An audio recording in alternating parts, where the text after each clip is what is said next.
member ng House, tinatalakay at binubusisi ang proposed budget for next year.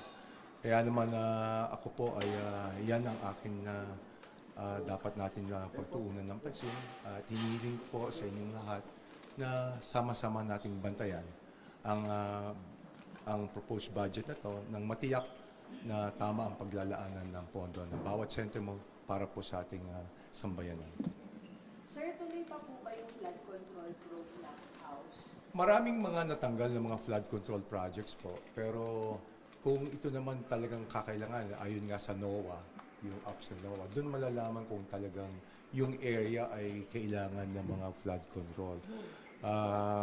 Si Secretary Vince Dizon naman ang gumagawa ng lahat ng mga recommendation kung maitutuloy o mabibigyan pa ba ng mga pondo yung mga district o probinsya na nangangailangan ng ganitong klaseng pondo. Sir, question regarding SALEC. Susuportahan niyo po ba yung panawagan na ang mga kongresista po ilabas yung kanilang mga SALEC? Dahil po in past congresses may ganun pong practice na natigil na. Sa tingin ko naman, sa ngayon, kailangan talaga maging makita nila ang ating mga miyembro at hindi lang dito sa miyembro ng ating mababang kapuluan, dito sa Kongreso, ay lahat dapat talagang makita at maging bukas ang SALN ng bawat isa.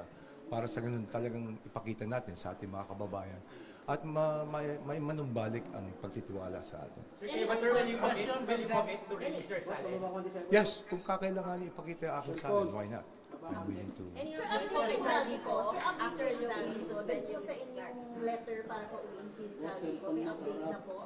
Wala pa sa ngayon, but siguro hintayin natin. Total, binigyan naman natin na siya ng 10 oras. 10 araw. Sorry, 10 araw para malaman natin kung ano magiging kasagutan ni Congressman Sally. Salamat po. Wala pa, nakikita lang natin na may mga lumalabas sa mga... Sir, baka may bagyo directives na. Tatamaan din Isabela. Oo, kami po ay ngayon ay nagmamatsyag, titingnan namin kung ang epekto. Alam niyo na Isabela, laging tinatamaan ng bagyo at ganoon din saan. At siyempre yung ating mga member ng House na maapekto ng bagyo, for sure, nakabantay at nakamonitor din po sila. Sir, kung hindi umuwi si Zaldi ko in 10 days, magpapatago ba kayo ng ethics complaint? Siguro pag-uusapan ng leadership, especially yung chair ng ethics, kung ano pa yung mga pwedeng gawin para matiyak natin na makauwi si Congressman Sally. Salamat. Will you compel him to attend the House? Paano makakompel si Zaldi ko?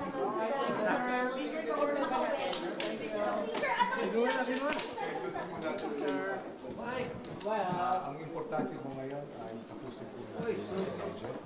Doon tayo ngayon nakapokus. Siguraduhin natin na maayos, malinis itong budget na to. Kaya sana bigyan niyo po kami ng sapat na panahon.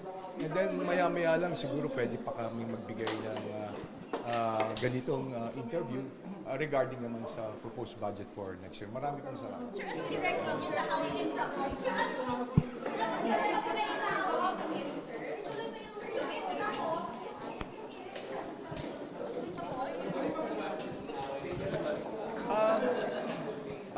Kung ako lamang ang masusunod ng Infracom, kailangan lahat ng report at kung ano nangyari dun sa Infracom, kailangan i-submit na namin sa ICI. Total, hindi naman pinaniniwalaan ng ating karamihan ng ating mga kababayan kung ano nangyayari dito sa Infracom nito. Sa tingin ko, mas makakabuti na ipasa na namin sa ICI. So yung huling hearing yun na yun, sir? Wala na Maraming salamat.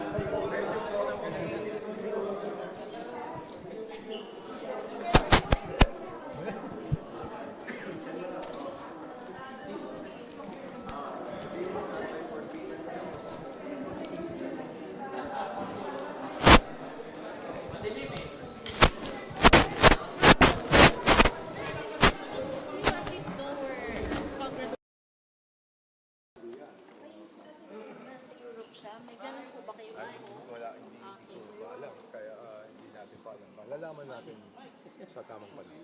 Sir, pinawin po as to whether natanggap niya po yung May mga nagsasabing natanggap na, pero hopefully nga natanggap na para sa ganun yung 10 araw na ipinain natin sa kanya ay masunod. Sir, nasa US pa rin si Kong Dami. Salamat po. Sir, will you file a resolution sa Senate po requiring congressmen Salamat po. Salamat po. Thank you po. Thank you po.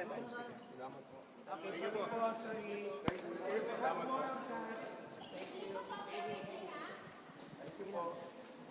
Sige, sige, Rick. Sir, do you commit to hindi tayo nagka-respond? Salamat po. Thank you po. Wala, wala. Okay, tayo na. Ano pa prioritize sa 155 billion?